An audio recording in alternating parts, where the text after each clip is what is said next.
तो सबसे पहले तो आपको अपना जो ब्राउज़र है वो ओपन करना है। यहाँ पर आपको सर्च करना है माय आधार। तो हमारे सामने गवर्नमेंट की जो ऑफ़िशियल वेबसाइट है आ जाएगी।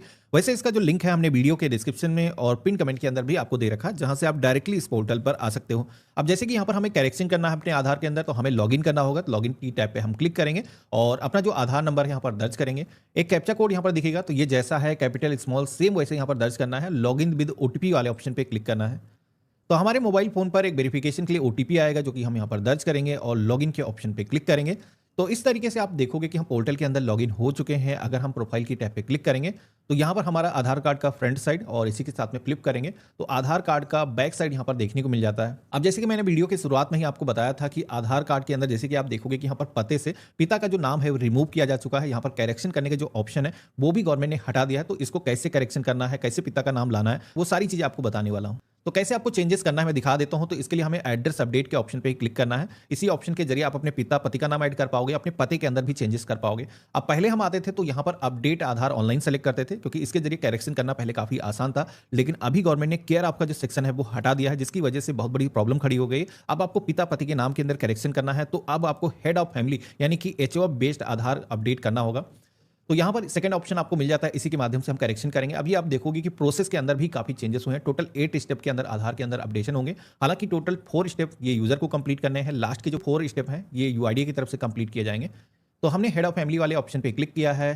प्रोसेस फ्लो आएगा तो हम सारी चीजें खुद से देखने वाले हैं। नेक्स्ट की टैब पे क्लिक करेंगे तो अब आप देखोगे कि हमारे आधार कार्ड पर जो भी हमारा वर्तमान पता है वो यहाँ पर आ जाएगा। अभी जो डिटेल मौजूद है वो यहाँ पर देखने को मिल जाएंगे। तो यहाँ पर ये जो पता है हम इसको चेंज करने वाले हैं, साथ ही में पिता का जो नाम है अपडेट करने वाले हैं। इसके लिए आपको करना क्या है, नीचे की तरफ आपको ऑप्शन मिलेगा एचओएफ रिक्वायर्ड डिटेल का, जहां पर आप सभी से आधार नंबर मांगा जा रहा है हेड ऑफ फैमिली का।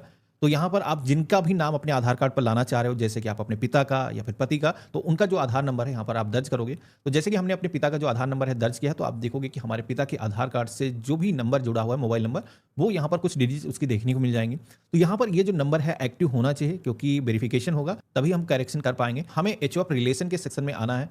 तो रिलेशन की टैब पे आप देखोगे तो कई सारे रिलेशन यहाँ पर दिए गए हैं, जैसे कि आपके पिता हैं या फिर जिनका भी आधार आपने दर्ज किया, आपकी माता हैं, स्पाउस यानी कि आपके जीवन साथी आपके पति हैं। तो यहाँ पर आप जिनका भी नाम ऐड कर रहे हो अपने आधार कार्ड पर, जिनका आधार नंबर ऊपर ऐड किया, उनसे जो भी रिश्ता है सिलेक्शन करना है और देन आपको सेलेक्ट सपोर्टिंग डॉक्यूमेंट की टैब पे क्लिक करना है। तो अब आप सभी के सामने कई सारे डॉक्यूमेंट के प्रूफ के ऑप्शन आ जाएंगे, जहां पर बर्थ सर्टिफिकेट अगर आपके पास में है वो दे सकते हो। इसी के साथ में फैमिली आईडी अगर स्टेट गवर्नमेंट सेंट्रल गवर्नमेंट की तरफ से जारी की गई नरेगा जॉब कार्ड दे सकते हो। मैरिज सर्टिफिकेट अगर कोई महिला है तो वो यहाँ पर दे सकते हैं। इसी के साथ में राशन कार्ड दिया जा सकता है। SC ST OBC certificate, caste certificate अगर आपने बनवाया है तो आप यहाँ पर दे सकते हो।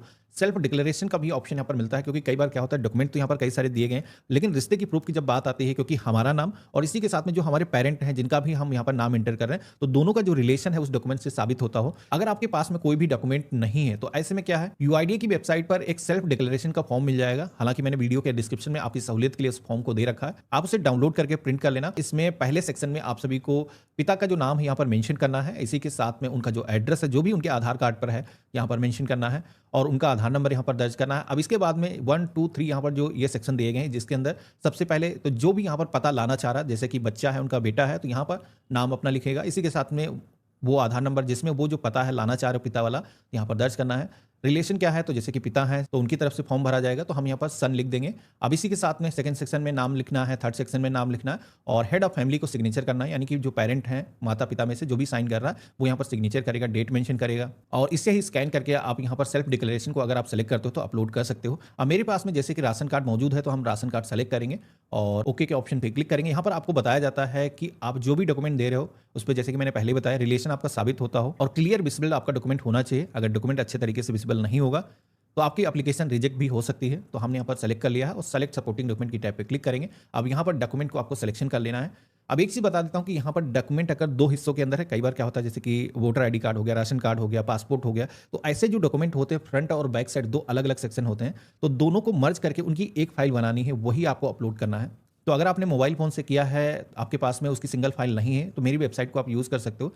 सरकारी डीएनए टूल अगर आप सर्च करोगे तो आपके सामने ये जो वेबसाइट है आ जाएगी। यहाँ पर मर्ज वाला ऑप्शन मिल जाएगा, जिस पे आपको क्लिक करना है और यहाँ पर दोनों ही फाइलें आपको अपलोड करना है और देन डाउनलोड कर लेना है। यही फाइल आपको मर्ज होने के बाद में अपलोड करना है। तो हमने सिलेक्शन किया, ओपन के ऑप्शन पे क्लिक किया, हमारा जो डॉक्यूमेंट है वो अपलोड हो चुका है। अब हम नेक्स्ट की टैब पे क्लिक करेंगे।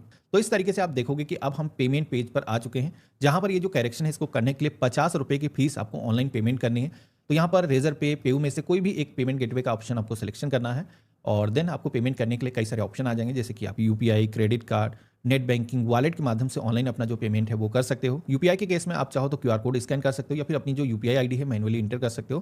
तो हमने यहाँ पर स्कैन करके पेमेंट किया है। जैसे पेमेंट आपका होगा, आपके सामने सक्सेस का जो मैसेज है कुछ इस तरीके से आ जाएगा। यहाँ पर थोड़ा सा आपको वेट करना है, ट्रांजेक्शन होने के बाद में फ्यू सेकंड यहाँ पर लगते हैं। तो आपको इस टाइम में बैक नहीं जाना है, ना ही इस पेज को क्लोज करना है, ऑटोमेटिक पेज रिलोड होगा और आप सभी के सामने सक्सेस का जो मैसेज है आ जाएगा। आप सभी के सामने एप्लीकेशन का जो एसआरएन नंबर है वो जनरेट होकर के आ जाएगा और एक एक्नॉलेजमेंट स्लिप आपको मिलती है जिसपे आपका एसआरएन नंबर मेंशन किया गया है। तो ये जो स्लिप है इसको आपको अपने पास में सुरक्षित करके रख लेना है। आपके करेक्शन की जो रिक्वेस्ट है वो रजिस्टर हो चुकी है। यहाँ पर आप देखोगे कि नॉर्मल अगर हम करेक्शन करते हैं तो 30 डेज का जो है टाइम लगता है, लेकिन एचओएफ बेस्ड अगर आप करेक्शन करते हो तो इस करेक्शन के अंदर 60 डेज का जो टाइम है वो लग सकता है। अब ऐसा नहीं कि 60 डेज ही आपको वेट करना है, ये मैक्सिमम टाइम है, इससे पहले ही मोस्टली करेक्शन हो जाते हैं, लेकिन यहाँ पर ये जो करेक्शन का टाइम बताया गया है इतना लग सकता है। तो यहाँ पर आपकी जो एप्लीकेशन है रजिस्टर होने के बाद में आपको स्लिप मिल जाती है, एसआरएन नंबर मिल जाता है। लेकिन यहाँ पर एक चीज बता देता हूँ कि करेक्शन करने की ये जो रिक्वेस्ट पार्सल रजिस्टर हुई है, यानी कि पूरी तरीके से आपका जो टास्क अभी कंप्लीट नहीं हुआ। अगर आप इतने पर ही छोड़ देते हो तो आपके आधार कार्ड पर ना ही पता चेंज होगा और ना ही पिता पति का नाम आएगा। तो अब आपको करना क्या है, सबसे पहले तो इस आधार को हमें लॉग आउट करना है। तो लॉग आउट की टैब पे हमने क्लिक किया है तो देन हम डैशबोर्ड पर आ जाएंगे। अब यहाँ पर लॉगिन का जो ऑप्शन दिया गया है इस पर दोबारा से हमें क्लिक करना है और यहाँ पर अब हमें जो आधार नंबर इंटर करने के लिए बोला जा रहा है, ये आधार नंबर हमें किसका दर्ज करना है, जिसका भी आधार हमने अंदर दर्ज किया था। तो हो सकता है आपने पिता का दर्ज किया हो सकता है आपने पति का दर्ज किया हो, तो उनका ही आधार नंबर आपको दर्ज करना है और कैप्चा कोड यहाँ पर दिखेगा, इसको यहाँ पर दर्ज करना है और लॉगिन विद ओटीपी वाले ऑप्शन पे क्लिक करना है। आपके फोन पर एक ओटीपी आएगा जो कि यहाँ पर आप दर्ज करोगे और इस तरीके से आप लॉगिन हो जाओगे। अब लॉगिन होने के बाद में इस पेज में आपको नीचे की तरफ आना है। यहाँ पर एक ऑप्शन दिखेगा my head of family HOF request वाला, तो इस ऑप्शन पे आपको क्लिक करना है। तो यहाँ पर आप सभी से एक एसआरएन नंबर दर्ज करने के लिए बोला जाएगा। अब ये जो एसआरएन नंबर यहाँ पर मांगा जा रहा है, ये एसआरएन नंबर जब आपने करेक्शन करने की रिक्वेस्ट दर्ज करी थी उस समय आपको मिला था स्लिप पे, उसे आपको यहाँ पर इंटर करना है। जैसे हमने दर्ज किया तो आप देखोगे कि हमारा जो नाम है यहाँ पर फेच होकर के आ चुका है। अब यहाँ पर इस आधार में जब हमने लॉगिन किया है, तो यानी कि फादर के आधार से अगर आपने लॉगिन किया है तो इनको एक्सेप्ट करना होगा, तभी आपके आधार कार्ड के अंदर करेक्शन होगा। तो एक्सेप्ट के ऑप्शन पे हम क्लिक करेंगे तो आप देखोगे कि यहाँ पर आधार का जो एड्रेस हम शेयर करना चाहते हैं, कंटिन्यू के ऑप्शन पे क्लिक करेंगे तो यहाँ पर आप देखोगे कि हमारी जो रिक्वेस्ट है वो सफलतापूर्वक एक्सेप्ट हो चुकी है। तो यहाँ पर एक्सेप्ट होने के बाद में आधार कार्ड में करेक्शन की जो रिक्वेस्ट है आपकी तरफ से पूरी तरीके से कंप्लीट हो चुकी है। अब आपको कुछ भी करने की जरूरत नहीं है।